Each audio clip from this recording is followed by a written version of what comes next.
যুক্তরাষ্ট্র ও ইসরায়েলের বোমা যখন তেহরানের আকাশ বিদীর্ণ করেছে, তখনও গ্র্যান্ড বাজারের ব্যবসায়ীরা হিসাব মিলিয়েছেন দেদারসে।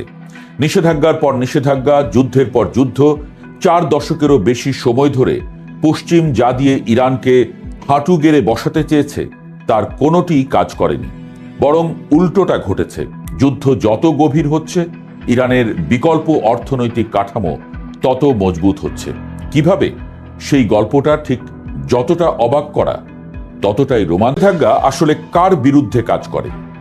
এই প্রশ্নটা সমাজ বিজ্ঞানীরা দশকের পর দশক ধরে করে আসছেন।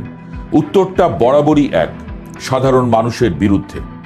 যে সরকারকে লক্ষ্য করে নিষেধাজ্ঞা দেওয়া হয়, সেই সরকার ক্ষমতা ছাড়ে না। সেই চাপ গিয়ে পড়ে রাস্তার মানুষের উপর, ওষুধের দামে, খাবারের সংকটে, মুদ্রার অবমূল্যায়নে। কিন্তু যুক্তরাষ্ট্র সেই সতর্কবার্তা কখনো কানে তোলেনি।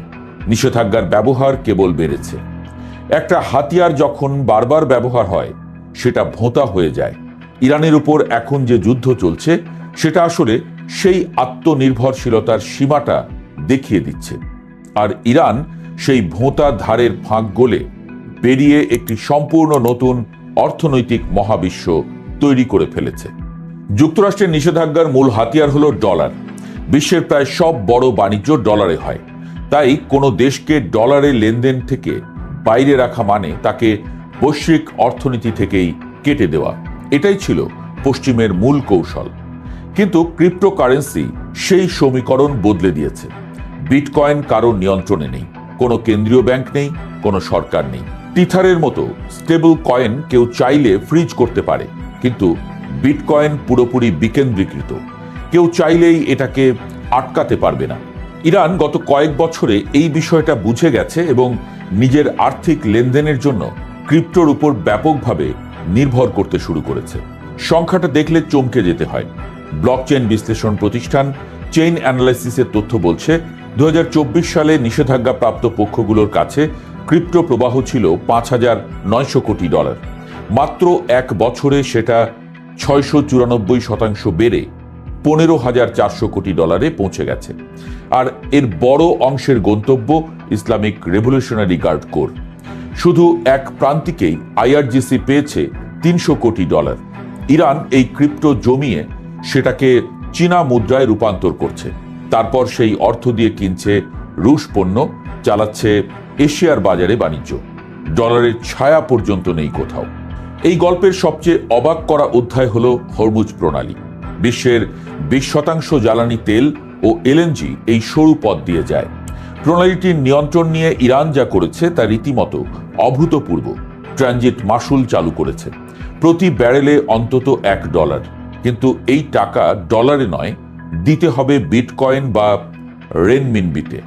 চেইন অ্যানালিসিসের তথ্যে দেখা গেছে অনেক জাহাজ কোম্পানি সেই মাশুল দিয়েছে। মুখে যাই বলুক, কাজে সবাই মেনে নিয়েছে। পারস্য উপসাগরে এখন প্রায় 17.5 কোটি ব্যারেল তেল আটকে আছে বিভিন্ন ট্যাঙ্কারে। এই প্রণালী আবার খুললে শুধু মাশুল থেকেই বিপুল রাজস্ব আসবে। যুদ্ধের একটা চেকপয়েন্ট পরিণত হচ্ছে বিকল্প বাণিজ্যের কেন্দ্রে। ইতিহাসে এরকম উদাহরণ বিরল। বিটকয়েন আর রেনমিনবির বাইরেও ইরানের আরেকটি হাতিয়ার আছে, হুন্ডি বা হাওয়ালা। শতাব্দী পুরনো এই ব্যবস্থায় টাকা কোথাও যায় না, শুধু হিসাব যায়। দালালের মাধ্যমে দেশ থেকে দেশে লেনদেন সম্পন্ন হয়, কোনো ব্যাংক লগে কিছু লেখা হয় না। ইরানের ক্ষেত্রে ব্যাপারটা আরও পরিশীলিত। শেল কোম্পানি বা ভুয়া প্রতিষ্ঠানের নামে বিশ্বের বিভিন্ন প্রান্তে দালাল বসিয়ে রাখা হয়েছে। ইরানের নাম কোথাও নেই, অথচ লেনদেন হচ্ছে। এখানে আরেকটি চতুর বিষয় আছে।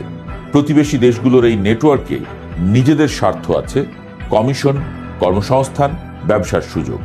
ফলে তারা নিজেরাও এই ব্যবস্থার অংশীদার হয়ে পড়ছে। হুন্ডি কেবল ইরানকে নিষেধাজ্ঞা এড়াতে সাহায্য করছে না, এটা একটা আঞ্চলিক কাঠামো তৈরি করছে, যেখানে পশ্চিমের নজর পৌঁছানো ক্রমশ কঠিন হয়ে যাচ্ছে। ডলার ছাড়া কেনাবেচা মানেই কি হুন্ডি বা ক্রিপ্টো? না, আরও একটি পথ আছে, যেটা সনাতন শোনায় কিন্তু ভয়ঙ্কর কার্যকর: পণ্য বিনিময় বা বার্টার। 2021 সালে শ্রীলঙ্কা ইরানের কাছ থেকে তেল কিনেছিল। সেই ঋণ শোধ করছে চা রপ্তানি করে। পাকিস্তান ও ইরানের মধ্যে আলাদা বার্টার চুক্তি আছে।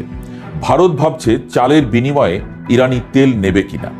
রাশিয়ার সঙ্গে বিভিন্ন শিল্পপণ্যের বিনিময় বাড়ছে। এই প্রতিটি লেনদেনে ব্যাংকিং চ্যানেল নেই, ডলার নেই, আর মার্কিন নিষেধাজ্ঞার ভয়ও নেই। ইরান এখন হরমুজে যে টোল নিচ্ছে সেটাকেও পণ্যে রূপান্তর করে এশিয়া ও ইউরোপের বাজারে পৌঁছে দেওয়ার কথা ভাবছে। একটি সামরিক চেকপয়েন্ট হয়ে উঠছে বিকল্প বাণিজ্যের কেন্দ্র। এই ধারণাটা এমনকি 10 বছর আগে কেউ কল্পনাও করেনি। সৎভাবে বলতে গেলে ডলার রাতারাতি শেষ হয়ে যাবে না। বিশ্বের 80% তেল লেনদেন এখনো ডলারে, বৈশ্বিক রিজার্ভের 57% ডলার। সেই তুলনায় রেনমিনবির হিস্সা মাত্র 2%। কিন্তু প্রশ্নটা আধিপত্যের না, প্রশ্নটা দিকের। 2024 সালে চীনের মোট বৈদেশিক বাণিজ্যের 30% হয়েছে রেনমিনবিতে। এটা কয়েক বছর আগেও অবিশ্বাস্য ঠেকত। হরমুজ টোল ব্যবস্থা অনেক কোম্পানিকে বুঝিয়ে দিয়েছে ডলারের উপর নির্ভরশীলতা কতটা বিপজ্জনক হতে পারে। যে দেশগুলো দীর্ঘদিন ধরে এই সুবিধা মেনে নিয়েছিল তারা এখন সরাসরি ভূরাজনৈতিক ঝুঁকি দেখছে। বিশ্লেষকরা এই নতুন কাঠামোর নাম দিয়েছেন অ্যাক্সিস অব ইভেশন বা এড়ানোর অক্ষ। ইরানের পরিকাঠামো ভেঙে দেওয়ার বদলে যুদ্ধটা সেই পরিকাঠামোকে আরো আন্তর্জাতিক করে দিয়েছে। যুদ্ধের নির্মাতারা যা ভাবেননি তাই ঘটছে।